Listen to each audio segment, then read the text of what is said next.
Hi hello എല്ലാവർക്കും നമ്മുടെ പുതിയൊരു വീഡിയോയിലേക്ക് സ്വാഗതം. ഈ വീഡിയോ എനിക്ക് ഭയങ്കര സ്പെഷ്യലാണ്. നിങ്ങൾക്കിത് കാണുമ്പോൾ തന്നെ മനസ്സിലായിട്ടുണ്ടാവും, ആരി വർക്ക് ചെയ്യുന്ന ഒരു സ്റ്റാൻഡാണിത്. പക്ഷേ ഞാനിത് വീട്ടിൽ നിന്ന് തന്നെ പൊക്കിയെടുത്തതാണ്. ഒരുപാട് പേരിപ്പം ആരി വർക്ക് ചെയ്യാനായിട്ടും പഠിക്കാനായിട്ടും ഒക്കെ ആഗ്രഹിക്കുന്നവരുണ്ട്. ഇപ്പം നമുക്ക് സ്റ്റിച്ച് ചെയ്യാൻ അറിയത്തില്ലാത്തവർക്ക് പോലും ആരി വർക്ക് ചെയ്ത് ഏൺ ചെയ്യാമെന്നുള്ളതാണ്. ഇപ്പോൾ നോക്കുവാണെങ്കിൽ ബ്രൈഡ്സ് മാത്രമല്ല, അല്ലാതെ ഉള്ളവരൊക്കെ ഈ ബ്ലൗസിലാണെങ്കിലും ടോപ്പിലൊക്കെ ആണെങ്കിലും ഒക്കെ ഈ ആരി വർക്ക് യൂസ് ചെയ്തിട്ട് ഡിസൈൻസ് ചെയ്യാറുണ്ട്. അപ്പോൾ എൻ്റെ കയ്യിൽ ആദ്യം ഉണ്ടായിരുന്നത് റൗണ്ട് ഫ്രെയിമാണ്. നമുക്കെല്ലാവർക്കും കോമൺ ആയിട്ട് കിട്ടുന്ന ആരി വർക്ക് ചെയ്യാനും എംബ്രോയ്ഡറി ചെയ്യാനൊക്കെ കിട്ടുന്ന ഒരു റൗണ്ട് ഫ്രെയിം ഉണ്ടല്ലോ, അതായിരുന്നു എൻ്റെ കയ്യിൽ വർഷങ്ങളായിട്ടുണ്ടായിരുന്നത്. അപ്പോൾ ഞാൻ ഇടയ്ക്കൊരു വീഡിയോയിൽ പറഞ്ഞിട്ടുണ്ടായിരുന്നു, അത് എൻ്റെ കയ്യിലുണ്ടായിരുന്നത് പൊട്ടിപ്പോയി. അത് പൊട്ടി കഴിഞ്ഞപ്പോഴത്തേനും എൻ്റെ മനസ്സിൽ വന്നതെന്ന് പറഞ്ഞാൽ, ഇനിയൊരു വുഡൻ സ്റ്റാൻഡ് മേടിക്കാമെന്ന് വിചാരിച്ചു. ട്രഡീഷണലായിട്ട് നമ്മൾ യൂസ് ചെയ്യുന്ന വുഡൻ സ്റ്റാൻഡ് ഉണ്ടല്ലോ, അത്. അപ്പോൾ ഈ ഒരു ടൈമിൽ ഇൻസ്റ്റാഗ്രാമിൽ ഞാനിങ്ങനെ സ്ക്രോൾ ചെയ്യുന്ന സമയത്ത് ഇടയ്ക്കൊരു സ്റ്റാൻഡ് കാണാനിടയായി. ആരി എംബ്രോയ്ഡറി ബോക്സ് സ്റ്റാൻഡ് അങ്ങനെ എന്തോണ് അതിനെ പറയുന്നത്.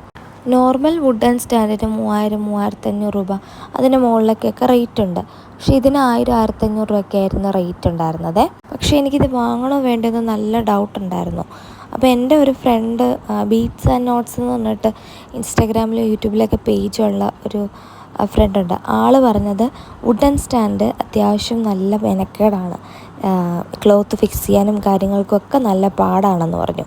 അപ്പം ഞാൻ ഓർത്തെന്നാൽ ഈ ബോക്സ് സ്റ്റാൻഡിൽ തന്നെ ഒന്ന് കോൺസെൻട്രേറ്റ് ചെയ്യാമെന്ന്.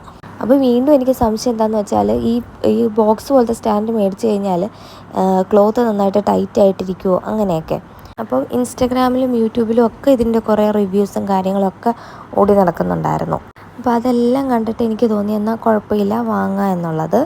റൗണ്ട് ഫ്രെയിം വെച്ച് വർക്ക് ചെയ്യുമ്പോഴത്തേനുള്ള പ്രശ്നം എന്താണെന്ന് വെച്ചാൽ, നമുക്ക് നല്ലൊരു പൊസിഷനിലിരുന്ന് വർക്ക് ചെയ്യാൻ ഭയങ്കര ബുദ്ധിമുട്ടായിരിക്കും. സ്റ്റാൻഡൊക്കെ ആകുമ്പോഴത്തേനും നമുക്ക് അത് ഹൈറ്റൊക്കെ വെച്ചിട്ട് കൈയൊക്കെ ആണെങ്കിലും ഹോൾഡ് ചെയ്ത് പിടിക്കാനൊക്കെ ഒരു സ്പേസ് ഉണ്ടാവും. മറ്റേത് റൗണ്ട് ഫ്രെയിം അങ്ങനെ ഉണ്ടാവില്ല. നമ്മൾ പിന്നെ വേറെ സ്റ്റാൻഡൊക്കെ അതിന് വേണ്ടി മേടിക്കണം, അതൊക്കെ നല്ല എക്സ്പെൻസീവാണ്.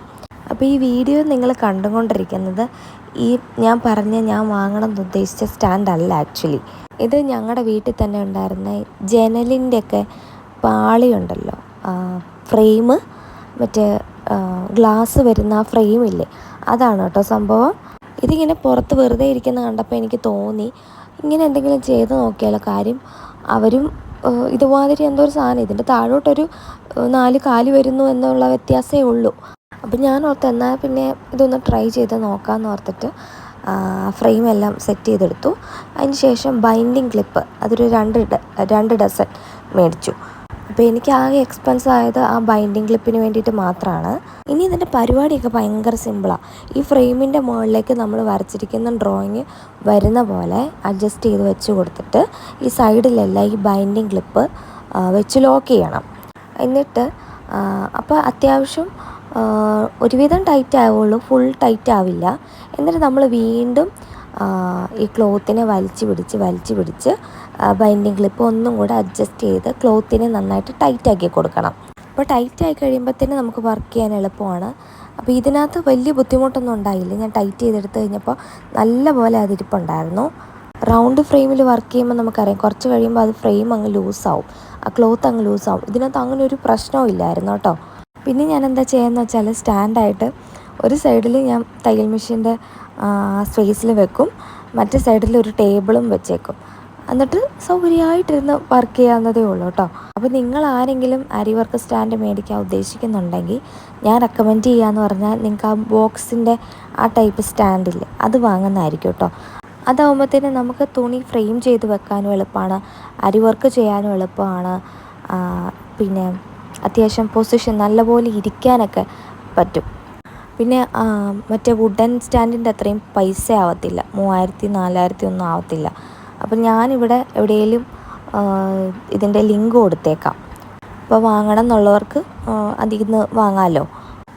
ചെറിയ മോട്ടീവ്സ് പോലത്തെ വർക്കൊക്കെ വരുന്നുള്ളൂ എങ്കിൽ നിങ്ങൾക്കത് റൗണ്ട് ഫ്രെയിമിൽ തന്നെ വെച്ചാൽ മതിയാവും കേട്ടോ. അല്ല ഹെവി വർക്കൊക്കെ ആണെങ്കിൽ ഇങ്ങനെ ഒന്ന് ചൂസ് ചെയ്യുന്നതായിരിക്കും നല്ലത്.